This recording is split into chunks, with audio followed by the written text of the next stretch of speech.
The 6,239th meeting of the Security Council is called to order. The provisional agenda for this meeting is before the Council in document S/Agenda 6239, which reads the situation in Cyprus.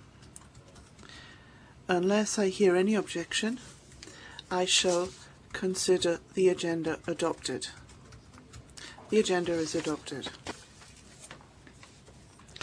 The Security Council will now begin its consideration of item 2 of the agenda. The Security Council is meeting in accordance with the understanding reached in its prior consultations.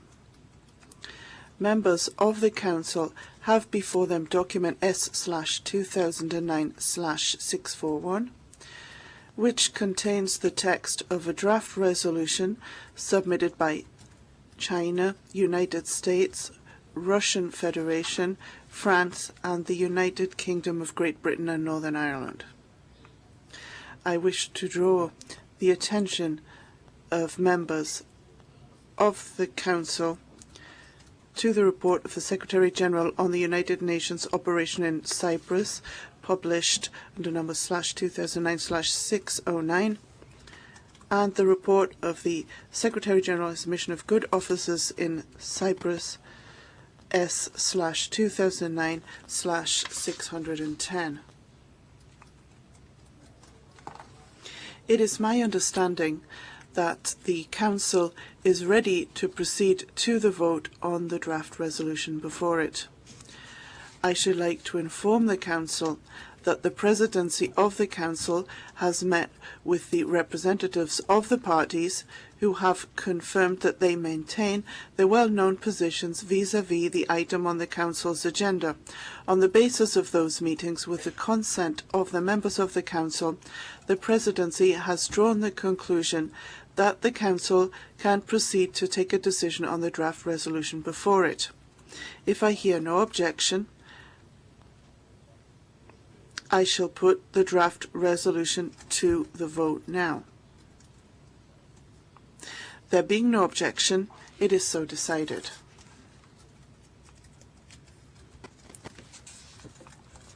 Those in favour of draft resolution S/2009/641, please raise your hands.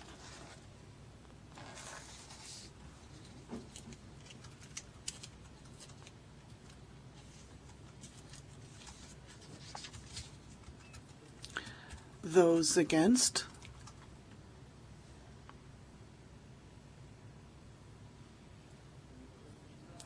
The result of the voting is as follows: 14 votes in favour, 1 vote against, and no abstentions. The draft resolution has been adopted unanimously as Resolution 1898.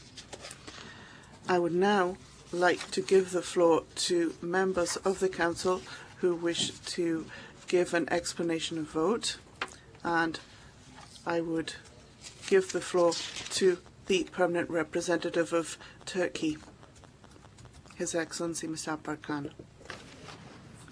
Thank you, Mr. President. Having voted against the draft resolution today, I would like to briefly share with you the reasons that compelled us to do so.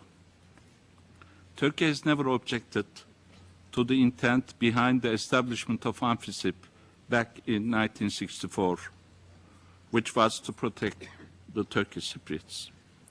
Our objections has always been to the method through which these resolutions have been adopted and the language they contain. The Security Council Resolution 186/64, setting up the United Nations Peacekeeping Force in Cyprus, and the subsequent Council resolutions extending the mandate of force have all made references to the government of Cyprus.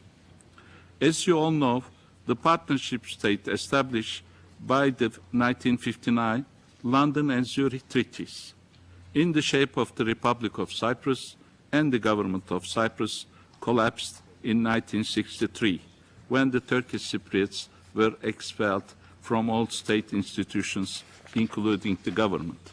Since that day, there has not been a joint and constitutional government representing the whole of Cyprus, either legally or functionally, and the two peoples have been living separately under their own administration.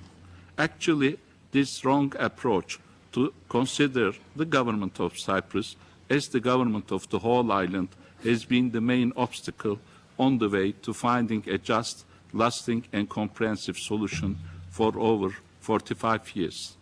The spirit of goodwill and cooperation displayed by the Turkish Cypriot side, which enable UNFICYP to function in the northern part of the island in accordance with the modalities set by the Turkish Republic of Northern Cyprus, does not change the fact that for the extension of the mandate of UNFICYP, open consent of the two sides has to be sought. However, today's resolution once again fails to do so.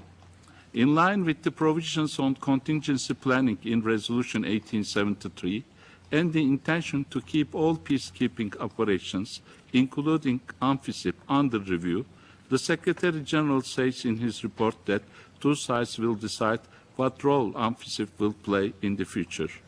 If the Turkish Cypriot side has a say in the future of UNFICYP, why is its consent not sought today? That looks like a paradox. Mr. President, the resolution adopted today also contains elements as regards the good office's mission of the Secretary General, but unfortunately fails to make a reference to the Resolution 1250/99, which lies at the source of this mission. Turkey fully supports the Secretary General's good office's mission.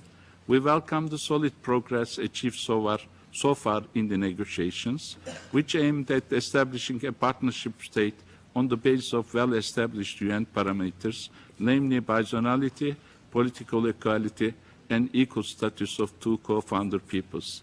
As the two leaders agreed on the 23rd May 2008, this new partnership will have a federal government and two constituent states with equal status.